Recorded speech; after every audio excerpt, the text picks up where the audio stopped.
Hello, week 14 of my at-home Camino. Today I'm walking the Sawyer Camp Trail in the San Francisco Bay Area. It's along a lovely reservoir you can see behind me. I like this trail because it's just for pedestrians. It's a good long trail, and I spent quite a bit of time on it in 2014 when I was training for my first Camino.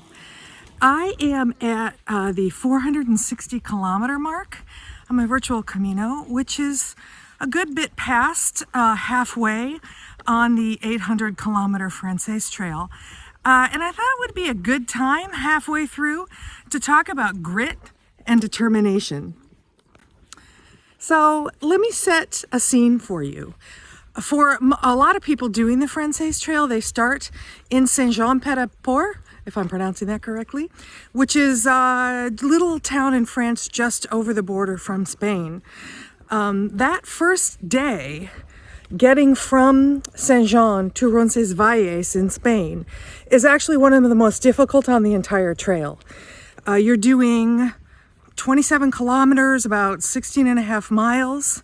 You are going 1,200 meters up, that's almost 4,000 vertical feet up, and then 500 meters down, which is about 1,500 vertical feet down. So visualize that for a minute. And then visualize yourself doing that while you're pushing your friend in a wheelchair up and over that hill all day long. That takes grit and perseverance. That act of perseverance was actually performed in 2014 by Justin Skeesuck and Patrick Gray.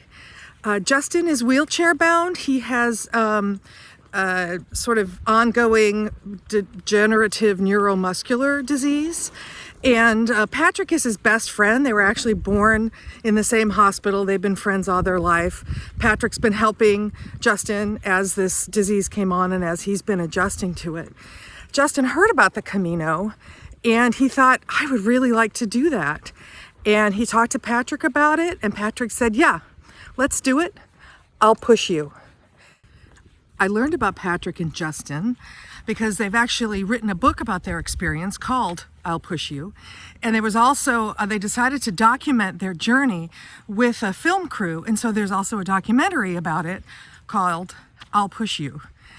And when I heard about this feat that they had performed, there were a couple things that immediately ran through my mind.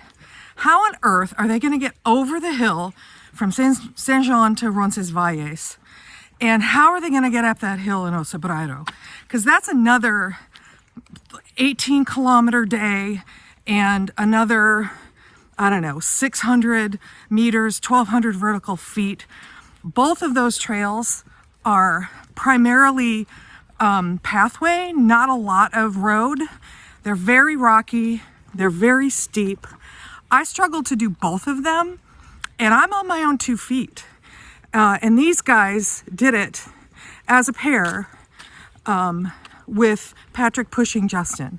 And I think that their grit and perseverance was quite remarkable under that circumstance. While I watched the movie, I was really impressed by Justin's grace throughout the whole process. You know, it's really difficult to have somebody hauling you up and down these hills and over these long distances and requiring the help to just have daily care for and eating and toilet and bathing and that kind of thing. And it seemed that he had a great sense of humor about it. And what I found interesting about Patrick is that his friendship for Justin was so strong. He really felt a very strong sense of responsibility to care for him. And what that meant initially in the process, they did have a friend with them for the first week or so, but after that, it was just Patrick. And he felt very responsible for Justin and was really kind of reluctant to allow other pilgrims to help him. And it took him a good long while along those 800 kilometers to realize that part of the process was accepting the kindness of strangers on the Camino and allowing people to help he and Justin fulfill their goal. So this absolute grace and the willingness to accept help really came together when they hit Osobreiro. And what happened right before they were ready to go up that super steep hill to Osobreiro, there was a group of 7 or 8 pilgrims that just got together on their own, and they decided, we're going to help these guys get up that hill, because it really would have been extremely difficult for Patrick to do that on his own. So they took turns pushing, they took turns pulling, they took turns carrying each other's packs, and they very successfully got up the hill. And it was a very touching moment for me when I was watching the movie to see all of that come together, sort of the true spirit of the Camino come together with Justin and Patrick and that large group of people helping them. So there are 3 lessons for me that I took away from learning about Patrick and Justin's story. One is that, it pays to have grace and a good sense of humor on the Camino, because you never know what it'll throw at you. But also, as the second lesson, is that the Camino will always help you when you need it. And you just need to be willing to accept that help when it comes to you. And the third is that, dude, these 2 guys from Boise have way, way more grit and determination than I do. And I found their story really, really inspiring. Buen Camino.